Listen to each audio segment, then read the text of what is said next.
And he commanded the steward of his house, Fill the men's sacks with food, as much as they can carry, and put each man's money in the mouth of his sack. Also, put my cup, the silver cup, in the mouth of the sack of the youngest and his grain money. So he did, according to the word that Joseph had spoken. As soon as the morning dawned, the men were sent away, they and their donkeys. When they had gone out of the city and were not yet far off, Joseph said to his steward, Get up, follow the men, and when you overtake them, say to them, Why have you repaid evil for good? Is not this the one from which my lord drinks, and with which he indeed practices divination? You have done evil in so doing. So he overtook them, and he spoke to them these same words. And they said to him, Why does my lord say these words? Far be it from us that your servants should do such a thing. Look, we brought back to you from the land of Canaan the money which we found in the mouth of our sacks. How then could we steal silver or gold from your lord's house?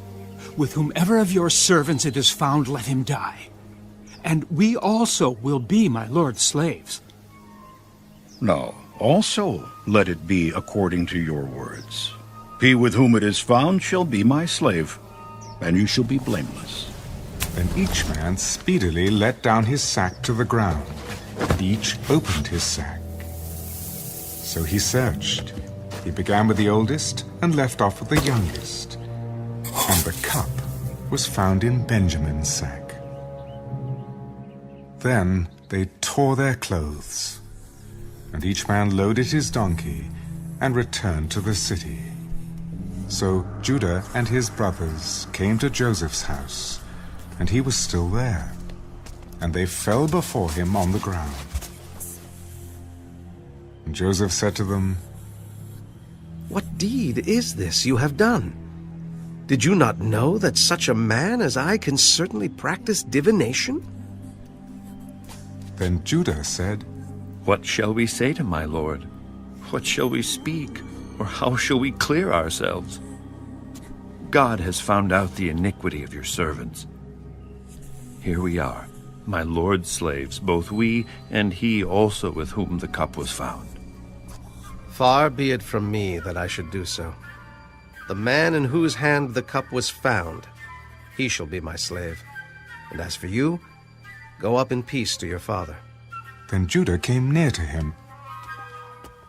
O my lord, please let your servant speak a word in my lord's hearing, and do not let your anger burn against your servant, for you are even like Pharaoh. My lord asked his servants, saying, Have you a father or a brother? And we said to my lord, We have a father, an old man, and a child of his old age who is young. His brother is dead, and he alone is left of his mother's children, and his father loves him. Then you said to your servants, Bring him down to me, that I may set my eyes on him. And we said to my lord, The lad cannot leave his father, for if he should leave his father would die. But you said to your servants, Unless your youngest brother comes down with you, you shall see my face no more. So it was, when we went up to your servant my father, that we told him the words of my lord. And our father said, Go back and buy us a little food. But we said, We cannot go down. If our youngest brother is with us, then we will go down.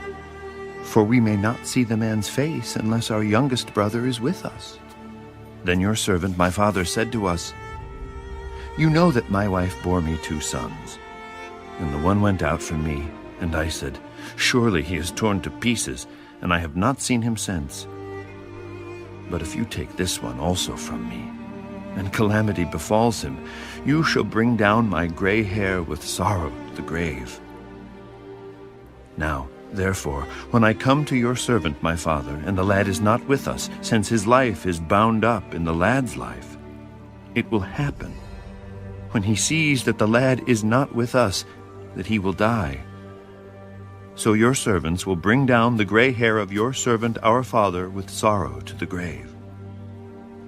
For your servant became surety for the lad to my father, saying, If I do not bring him back to you, then I shall bear the blame before my father forever. Now, therefore, please, let your servant remain instead of the lad as a slave to my lord, and let the lad go up with his brothers. For how shall I go up to my father if the lad is not with me? Lest perhaps I see the evil that would come upon my father.